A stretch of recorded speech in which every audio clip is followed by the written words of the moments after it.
ქართველი მკითხველისთვის ძალიან საყვარელი მარიო ვარგას ლიოსა და ასევე არანაკლებ საყვარელი ერიხ მარია რემარკი.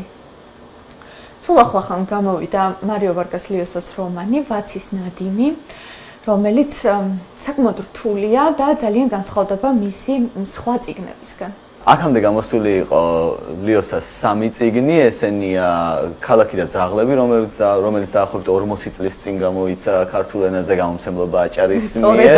სწორედ ამ ქალაქში.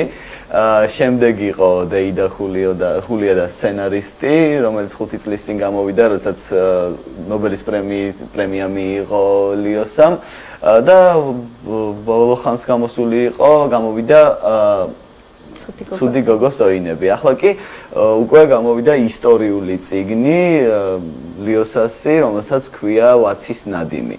რა აერთიანებს ამ წიგნებს? ალბათ მგონი არაფერი. არა, აერთიანებს მაინც ამერიკის ყოფა, ყოველდღიურობა ძალიან კარგად და მის წიგნებში ყველაში აღწერილი.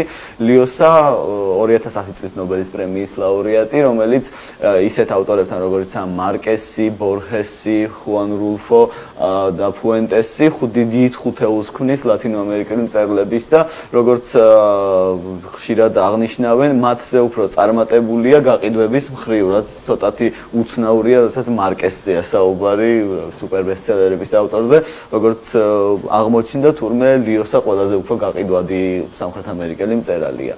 მისი შემოქმედება ძალიან მრავალფეროვანია, მიუხედავად რომ ერთ კონკრეტულ გარემოზე წერს, ამას ვერ გაექცევა ალბათ ლათინურ ამერიკაზე წერას, მაინც ძალიან მრავალფეროვანია, ის წერს ყოფით თემებზე, ისეთ როგორცაც სიყვარული, ავტობიოგრაფიული სასიყვარულო წიგნი აქვს, ძალიან საინტერესო დეიდა ხულია და სცენარისტი ამ წიგნის მეორე ხაზია და ძალიან მძაფრად ისევე როგორც მარკესის შემთხვევაში და ფუენტესის შემთხვევაში ძალიან მძაფრად ეხება პოლიტიკურ თემებს. ლათინოამერიკული მწერლობა ვერ გაექცევა ვერასდროს ალბათ ამ ტირანებზე წერას. ლათინოამერიკელი მწერალი ჩემთვის ცნობილი ყოველ შემთხვევაში, რომელსაც დიქტატორზე თუნდაც ერთი წიგნი მაინც არ აქვს დაწერილი. მათი ცხოვრება სავსეა დიქტატორებით. რა თქმა უნდა, ზოგადად ლათინური ამერიკა ვითარდებოდა სწორედ ამ პოლიტიკური ბრძოლების ტირანიის ფონზე. პრინციპში დღესაც შეგვიძლია ვთქვათ, რომ რამდენიმე ლათინოამერიკული ქვეყანას ბოლომდე არ დაუღწევია თავი. ბოლივია, ვენესუელა და დიქტატისთვის, დიახ. და შესაბამისად ალბათ არც არის გასაკვირი, რომ ამ დიდი მწერლების შემოქმედებაში ძალიან ხშირად აისახება ხოლმე, ამას ვერც მარკესი გაექცა, ვერც ფუენტესი გაექცა. და ვერც ასტურიასი გაექცა და ვერ გაექცა, რა თქმა უნდა, მარიო ვარგას ლიოსაც, რომელმაც დაწერა შესანიშნავი რომანი ვაცის ნადიმი და ეს რომანი ეხება სწორედ ერთი დიქტატორის ცხოვრებას ვერ ვიტყვი, სიკვდილის ამბავს. ეს დიქტატორი კი გახლავთ დომინიკის რესპუბლიკის ძალიან ცნობილი ლიდერი ტრუხილიო და სწორედ მისი მკვლელობის გარშემო ვითარდება ეს ძალიან მდიდარი წიგნი, მდიდარი იმიტომ, რომ ამ წიგნში არის არა ერთი სიუჟეტური ხაზი, არამედ 3 ხაზი. ანუ თხრობა მიმდინარეობს 3 ხაზად. ორ დროში არის გაყოფილი ეს წიგნი. ერთი ნაწილი ვითარდება 1961 წელს, სწორედ იმ მომენტში, როდესაც ტრუხილიო მოკლეს, ხოლო მეორე მოქმედება ხდება 30 წლის მოგვიანებით, როდესაც ერთ-ერთი მთავარი გმირი ამ 3 ხაზიდან ერთ-ერთი ხაზის წარმომადგენელი იხსენებს საიდუმლოებით მოცულ ამბებს, რაც ძალიან მჭიდრო კავშირში იყო ტრუხილიოს მმართველობასთან და დიქტატურასთან. ალბათ ტრუხილიოს პიროვნებაზეც უნდა ვთქვათ,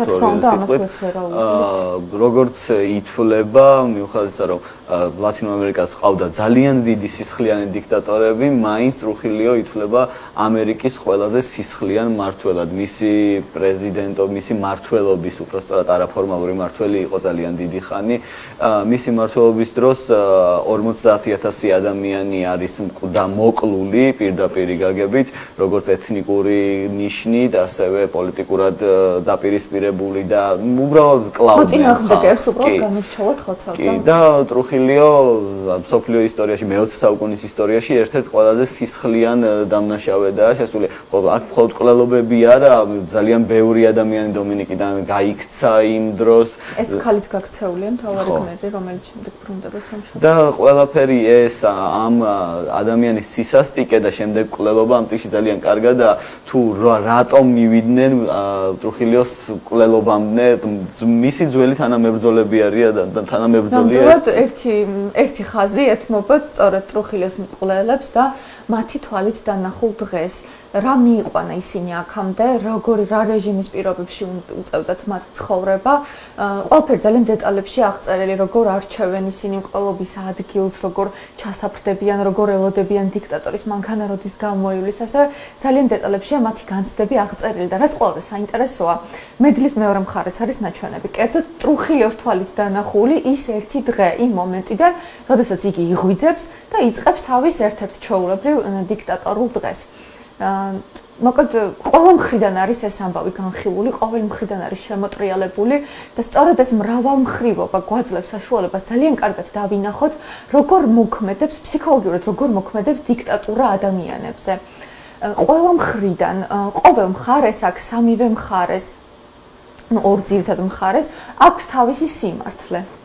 რა თქმა უნდა, ტრუხილიოს სიმართლე ამ გადასახედიდან მათთვის მკითხველისთვის, ვინც ვიცით ისტორია, ვისაც გვაქვს საშუალება ვნახოთ რა მოხდა და რას წარმოადგენდა ეს ადამიანი, ცოტა საეჭვოა, მაგრამ მასაც აქვს თავისი სიმართლე ამ პირსისხლიან ადამიანსაც კი და მის მკვლელებსაც აქვთ საკუთარი სიმართლე და აი მორალური ზღვარი ამ სიმართლეებს შორის არის აბსოლუტურად წაშლილი. მე ასე დავინახე ეს წიგნი, რომელია მართალი პრინციპში ბოლომდე ვერ განსაზღვროთ. ხო, და აღსანიშნავია, რომ ისევე როგორც სხვა დიქტატორების შემთხვევაში ამ წიგნში შეიძლება შევხვდეთ სტოკჰოლმის სინდრომს, როდესაც სხვერპლს უყვარდება თავისი მტანჯველი. ამ წიგნზე იმის თქმა შეიძლება, რომ ძალიან დიდი მოვლენაა ქართულ ენაზე ამ წიგნის გამოსვლა პირველ რიგში. მერე ის რომ თუ წავიკითხავთ და გადავხედავთ დომინიკის რესპუბლიკის იმდროინდელი ისტორია, შემდეგ უფრო მძაფრად შეიძლება ამ წიგნის აღქმა.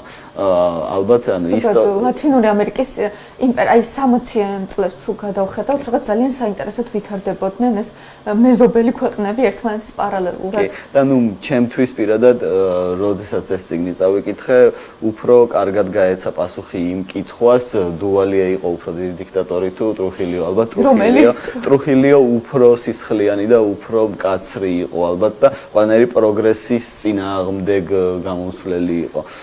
მე კიდევ იმის თქმა მინდა აუცილებლად ამ წიგნთან დაკავშირებით, რომ მართალია ამ წიგნში პოლიტიკური ამბები ძალიან მნიშვნელოვანია, იმიტომ რომ ერთი მნიშვნელოვანი ისტორიული მოვლენის გარშემო ვითარდება სიუჟეტი, მაგრამ მე პირადად რამაც ძალიან მიმიზიდა და დამამახსოვრდა და რაც ზოგადად მიყვარს ხოლმე ლათინოამერიკელ მწერლებთან, ეს არის ლათინოამერიკული ესთეტიკის, ყოველდღიურობის და ცხოვრების ძალიან ისეთი სკრუპულოზური აღწერა, რასაც მარიო ვარგას ლიოსაც აქ ძალიან დიდი ოსტატობით გვთავაზობს თავის წიგნში. იქ შედიხარ წიგნში და ხარ რაღაც ლათინოამერიკულ კინოში, ამ ნებებით სავსე რაღაცა ქარიშხლიან ფილმში. ძალიან ძნელია რომ ამ წიგნს თავი დააღწიო და ვიდრე საუბარს დავასრულოთ, დრო არის უკვე დავასრულოთ. ლანა კალანდია უნდა აღნიშნო თარგმნელი აუცილებლად, რომელმაც ძალიან კარგი თარგმანი შეასრულა ქართულ ენაზე და მეორე წიგნზე გადასვლის დროა. მეორე ავტორზე ალბათ უფრო ერიხ მარია